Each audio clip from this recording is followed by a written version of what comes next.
Meditation changes lives. Many people know this, but few have the discipline to keep the habit and experience the awesome benefits. So in this video, I'm going to break it down, level by level. What to do if you've never meditated before and need some motivation, you've meditated a few times but can't get it to stick, and what to do once you've got your habit rolling. Now, you don't have to take my word for it. There are countless scientific papers that sing the praises of meditation. Consistent meditation has been shown to increase the density and volume of the gray matter in the brain, and decrease the size of your amygdala, which is associated with producing fear and stress. So how do you get started? Meditation apps are a good start, as they provide meditations guided by experts. Back in college, my school provided a free subscription to Calm, and it was Jeff Warren's course, Mindfulness for Beginners, that finally made meditation click for me.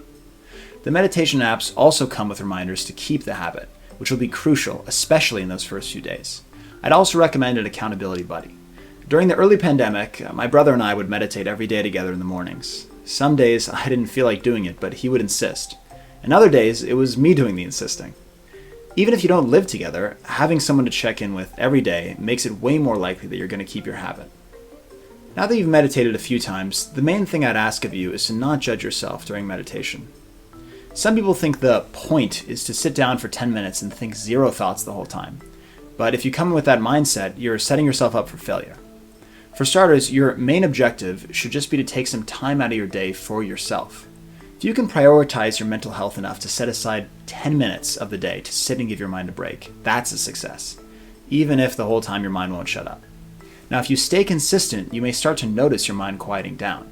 But remember at first to focus on being consistent and not just chase those results.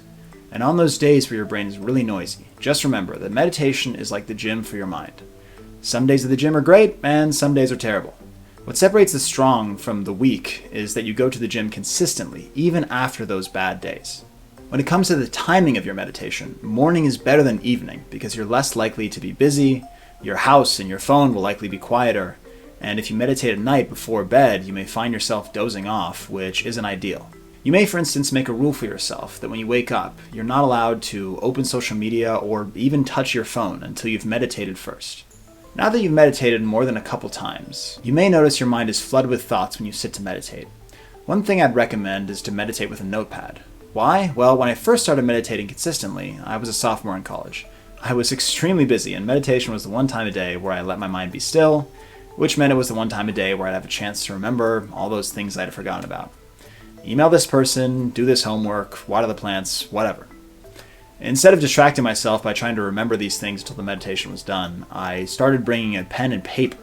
If there was something important that I remembered during my meditation, I could quickly write it down and then safely forget about it for the rest of the 10 minutes, knowing that it would be there for me when I finished. I'd specifically recommend pen and paper, as your phone can be dangerous. If you're trying to jot something in your notes and your friend texts you, your meditation can get major derailed. Trust me, I know from experience. Another question you may have as you meditate more consistently is whether to do guided or unguided meditation. To continue the meditation being the gym for your mind analogy, guided meditation is like having a trainer in the gym, and unguided meditation is like going to the gym, throwing some weights around, trying to figure it out yourself. Eventually, you may get enough experience to feel comfortable doing it on your own. But especially when you're starting out, it's very helpful to have a guide to show you the ropes. Now, when you start out, you'll likely find that your mind is constantly drifting off. If you're using a guided meditation, hearing the guide's voice every few minutes will be a cue to bring your attention back to the present. If you're doing an unguided meditation, you may get lost in a train of thought, and with nothing to bring you back, your 10 minutes is over before you know it. Once again, I'm speaking from experience here. One last piece of advice, I'd recommend getting a meditation cushion. Not necessarily because it's more comfortable or will make you magically meditate better, but mainly because it's a visual reminder in your space to meditate every day. When I see my cushion on the floor next to my bed, I remember, oh, have I meditated today? If not, let me do that now. There are different kinds of cushions, some with backs, some without. I got this style, but I found that my back isn't strong enough yet to feel comfortable without support for 10 minutes, so when I meditate, I just sit up against a bed or a couch. And there will be links for all these cushions in the description.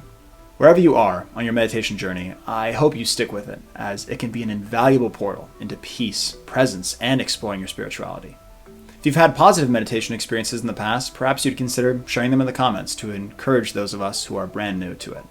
Thank you so much for watching. This channel is brand new and it could really use your help to get off the ground. Perhaps you may share this video with a friend who you think might enjoy it. Thanks again, and I'll see you next video where we explore a new topic together.